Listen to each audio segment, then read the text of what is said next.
Aí está, compañeiros, aquí temos montado este sistema anti-inundacións que ten Ana na súa tenda aquí en Vilagarcía, nesta rúa supercéntrica, porque a verdade é que estades en risco de inundación, cada vez que chove un pouquiño máis e sube un pouquiño a auga, estades en risco de inundación, Ana. Sí, aquí sempre é bastante complicado, sobre todo cando hai a marea alta. Aí é xa cando un mínimo que vemos que empeza a chover un pelín forte, xa hai que estar pendente das alcantarillas, de si vemos así folliñas flotar, e veña, a poñerse a barrera. Un sistema que funciona, claro, por se acaso, porque ti xa tiveches inundacións aquí na tenda.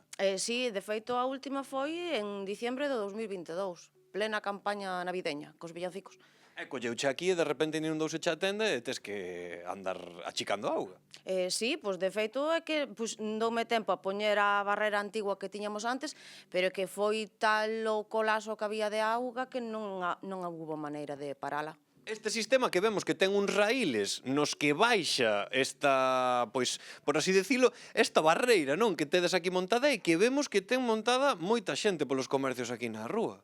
Sí, de feito, si te fixas na maioría dos locales, nas entradas teñen uns raíles, si ti lleves os raíles, sabes que ese comercio ten unha barrera, por si acaso. E funciona, isto se a xente o está vendo agora e pensa, pois o mellor poño un tamén, funciona, Ana. Sí, sí que funciona. A ver, si é algo sobrenatural, pois, que queres que te diga? Non o sei, tampouco quero experimentalo, sabes o que te digo? Non queremos que veña tanto. Non queremos que veña tanto, pero bueno, sí que funciona, xa veñen preparadas para eso, para aislar e protexer.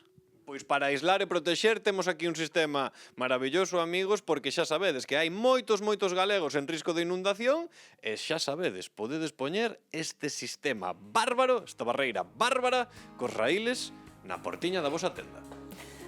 Grazas, Óscar. Bueno, pois que interesante, non? Ver como, bueno, as persoas, sobre todo as que viven nesas zonas con potencial risco de inundación, que son conscientes, ademais, porque se repite a situación ano tras ano, se blindan, están todas as administracións, eu creo, Hugo, dende a DINA, moi sensibilizadas. De feito, agora mesmo hai un plan para ampliar esas zonas, non? Bueno, un plan, ademais, pioneiro en España, é dicir, un plan para inundar zonas controlables, literalmente. Eso onde aquí, na nosa comunidade? Aquí na nosa comunidade, en zonas como, por exemplo, Ponteceso, en zonas como, por exemplo, Valdecorvos en Pontevedra, no río Obispo, no río Lagares, tamén en Vilagarcía de Arousa, son zonas para desviar a auga e, polo tanto, que se inunden de forma controlada esas zonas para impedir que, por tanto, sí que faga inundacións en zonas que non están controladas. É un plan pioneiro, se van a invertir máis de 7 millóns de euros, co cal é un presuposto importante que está destinando a Xunta de Galicia.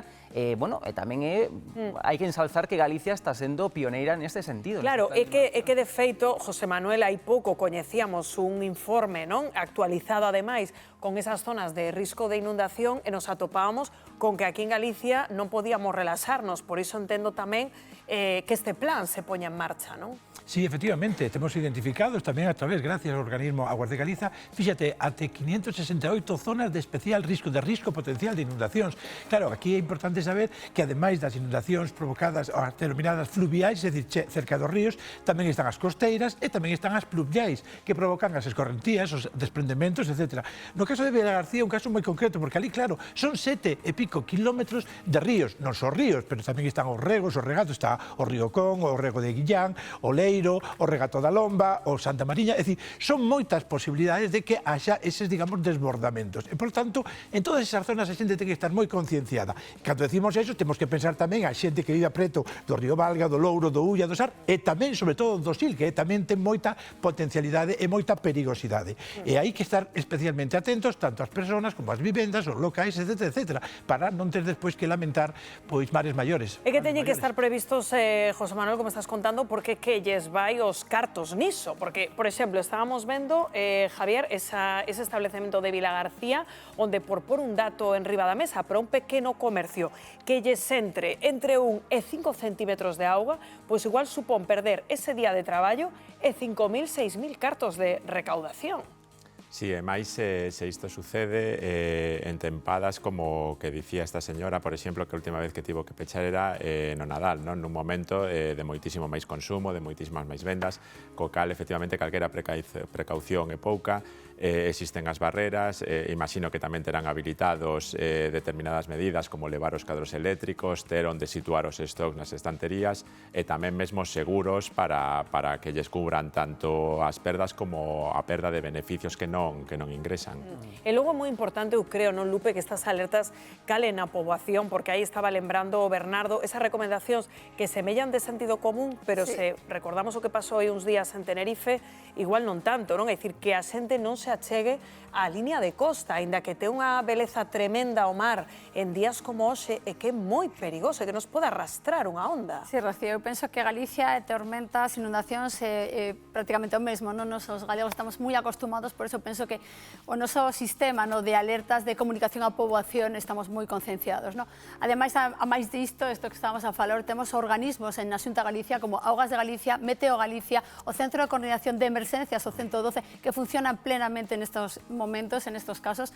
Eu vou falar dende a miña percepción como clube de fútbol, recibimos alertas dende o 112 moitas veces, cada 2-3 meses, cando temos un incidente deste, para que pechemos, para que os nosos xogadores federados non vayan ás instalacións, suspendemos os adestramentos. É certo que temos unha comunicación perfecta e diaria con eles. Ademais, é certo, eu sufrín as riadas no ano 2006, Pescamar foi inundado, tivemos que fechar a instalación e parar a nosa actividade durante 15 días porque non podíamos traballar, pero isto é Galicia, acostumamos, temos un seguro, a parte de que non cubre o seguro porque é unha catástrofe natural, cubre o consorcio de seguros, o Fondo de Compensación de Seguros, pero é certo que é preciso ter un seguro privado para poder que te cubran todas estas problemas, porque nos perdimos moitas latas nesa riada. E logo destacar, como nestes casos como é oportuno, como destaca ademais, como advirte Emerxencias Galicia, o importante en primeiro lugar é salvarnos a nos mesmos. Por exemplo, se entra auga nun vehículo, o importante canto antes non é salvar o vehículo,